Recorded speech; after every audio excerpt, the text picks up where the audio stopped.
வணக்கம். நல்ல படங்கள், நல்லா ஓடின படங்கள் 2த்துக்கும் நெறைய வித்தியாசம் இருக்கு. ஒரு படம் நல்லாவும் இருந்து, நல்லாவும் ஓடுறது ரொம்ப ரொம்ப ரேரா நடக்கிற விஷயம். அப்படி ஒரு 2 வருஷத்துக்கு முன்னாடி மலையாளத்தில ரிலீஸ் ஆகி தாறுமாறா ஹிட்டான ஒரு படம் தான் "திருஷ்யம்". அந்த படத்த கன்னடம், தெலுங்குன்னு ரீமேக் பண்ணிட்டு, இப்போ தமிழ்ல ரீமேக் பண்ணியிருக்காங்க. கமல் ஒரு ரீமேக் படத்தில நடிக்கிறாரு அப்படின்னாலே, அந்த படம் கண்டிப்பா நல்லா தான் இருக்கும் அப்படின்னு வெளியில பேசிக்கிறாங்க. ஸோ அவங்களுடைய நம்பிக்கை வீண் போகாம இருந்துச்சா? அப்படின்றத தெரிஞ்சுக்கலாம்.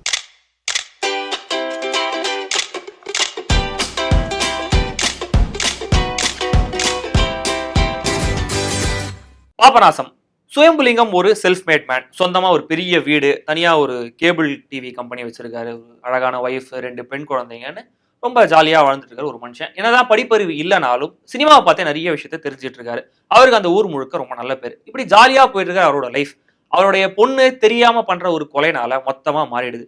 சரி, குடும்பத்த நம்ம காப்பாத்தணும் அப்படின்றதுனால அந்த கொலைய அவர் மறைச்சிடுறாரு. இந்த பக்கம் கொலை செய்யப்பட்ட அந்த பையனோட அம்மா ஒரு பெரிய ஐபிஎஸ் ஆஃபீசர். அவங்க தன்னோட பையன தேட ஆரம்பிக்கிறாங்க. ஸோ இதுக்கப்புறம் என்ன ஆச்சு? கமல் வந்து தன்னுடைய ஃபேமிலிய காப்பாத்துனாரா? இல்ல மொத்தமா அவங்க குடும்பத்தோட போலீஸ்ல மாட்டிக்கிட்டாங்களா? அப்படின்றத ரொம்ப த்ரில்லிங்கா, சுவாரஸ்யமா சொல்லியிருக்கிற படம் தான் பாபநாசம். எனக்கு தெரிஞ்ச நிஜம் என் குடும்பம். இதை காப்பாத்த என்ன வேணாலும் செய்வேன். கதை, திரைக்கதை ஸ்ட்ராங்கா இருக்கிற ஒரு படத்துல அதை விட ஸ்ட்ராங்கா இருக்க வேண்டிய விஷயம் ஆர்டிஸ்டுடைய நடிப்பு. பாபநாசம் ரொம்ப அவுட்ஸ்டாண்டிங்கா ஸ்கோர் பண்ற விஷயம் இந்த காஸ்டிங்ல தான். கமல் நல்லா நடிப்பார் அப்படின்னு சொல்றது நான் ஊமை அப்படின்னு நானே சொல்ற மாதிரி. அவருடைய நடிப்பு அவ்வளவு சூப்பரா சட்டிலா இருக்கு. அவரை சுத்தி தான் மொத்த படமுமே நகருது. அதை உணர்ந்து எந்த இடத்துலயுமே ஒரு மிகை இல்லாம ஒரு முழுமையான பெர்ஃபார்மன்ஸ் அவர் தந்திருக்காரு. முக்கியமா கிளைமேக்ஸ்ல ஒரே டேக்ல ஒரு சீன் நடிச்சிருக்காரு. அது வந்து அக்மார்க் இல்ல, கமல் மார்க் நடிப்பு. பாபநாசம்னு தமிழ்நாட்டுல பல ஊருங்க இருக்கு. எல்லாமே பாவத்தை தொலைக்கிறதுக்கான இடங்க. என் பேர மாதிரியே தான் நான் இந்த மண்ணுல நானே சுயம்பா முளைச்சு மேல வந்தேன். விடுங்க என்னாச்சு, உங்களை பத்தி தான் ஊருக்கே தெரியுமே.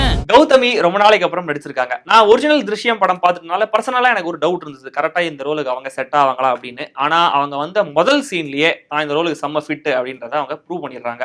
அப்புறம் ஐபிஎஸ் ஆஃபீஸரா நடிச்சிருக்கிற ஆஷா சரத், அவங்க ஹஸ்பண்டா நடிச்சிருக்கிற அனந்த் மகாதேவன், அப்புறம் கமல்ஹாசனுடைய பெண்களா நடிச்சிருக்கிற 2 பேர், பேபி எஸ்தர், நிவேதா தாமஸ், அப்புறம் எம்எஸ் பாஸ்கர், கலாபவன் மணி, இளவரசுன்னு சின்ன சின்ன ரோல்ல நடிச்சிருக்கிறவங்க கூட மனசுல நிக்கிற மாதிரியான ஒரு நடிப்பை தந்திருக்காங்க. என்ன ஆஷா சரத் பேசுற மலையாளம் கலந்த தமிழ் அல்ல, இல்ல அது தமிழ் கலந்த மலையாளம் தான் கொச்சி இடிக்குது. அந்த ஆளு பேர் என்ன சொன்னீங்க? சுயம்புலிங்கம் பக்கத்துல ஒரு ஊர் இருக்குல்ல, அந்த ஊர் சாமி பேரு. உங்களுக்கு கொஞ்சம் கூட டென்ஷன் இல்லையா? நேர்மையா இருக்கிறவன் ஆண்டவனுக்கு மட்டும் பயந்தா போதும். நாம இது வரைக்கும் ஒரு தப்பும் பண்ணல, இனி பண்ணவும் போறது இல்லை. டெக்னிக்கலா இந்த கதைக்கு தேவையான சப்போர்ட்டை cinematographer Sujith, editor Ayub Khan, music director Ghibran எல்லாரும் ரொம்ப பக்காவா தந்திருக்காங்க. ஜெயமோகனுடைய வசனங்கள் முதல் பாதியில நகைச்சுவை கலந்துருக்கு. தியேட்டர்ல ரொம்ப நல்லா ரிசீவ் பண்றாங்க ஆடியன்ஸ்.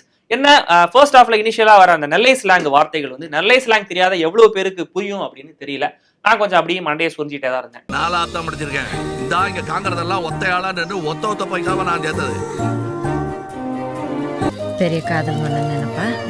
யூத்து ரீமேக் படம்னு வந்துட்டாலே ஒரிஜினலோட கம்பேரிசன் இருக்க தான் செய்யும். அப்படி பார்க்கும்போது பாபநாசம் 99.99% அதே அளவுல இருக்கு, அதே இம்பாக்டையும் தருது. மலையாளத்துல சில லாஜிக்கல் மிஸ்டேக்லாம் இருந்ததுன்னு இயக்குனர் ஜீத்து ஜோசப் சில இன்டர்வியூஸ்ல சொல்லியிருந்தாரு. அதெல்லாம் தமிழ்ல சரி பண்ணியிருக்காரு. நான் தமிழுக்காக இதை சேர்க்கிறேன், அதை மாத்துறேன் அப்படிலாம் எதையுமே பண்ணாம ரொம்ப நீட்டா, த்ரில்லிங்கா, ரொம்ப ரொம்ப ரொம்ப இன்ட்ரெஸ்டிங்கான ஒரு படத்தை இயக்குனர் தந்திருக்காரு. ஸோ நீங்க உங்க ஃபேமிலியோட பக்காவா ஒரு படம் பார்க்கணும் அப்படின்னு நினைச்சீங்கன்னா இந்த பாபநாசத்துக்கு ஒரு ட்ரிப் அடிக்கலாம்.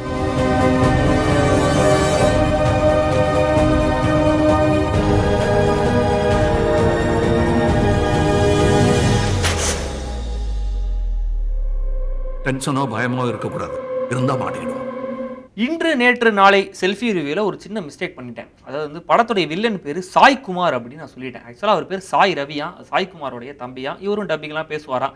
சரி, எல்லாரும் ஒரே ஃபேமிலி தானே, பரவாயில்ல அப்படின்னு சொன்னா ஒத்து மாட்டேன்றாங்க. சரி, ஓகே, அதான் சொல்லிடலாமே. நல்லா அந்த தப்பான இன்ஃபர்மேஷன் சொன்னதுக்கு மன்னிச்சிருங்க.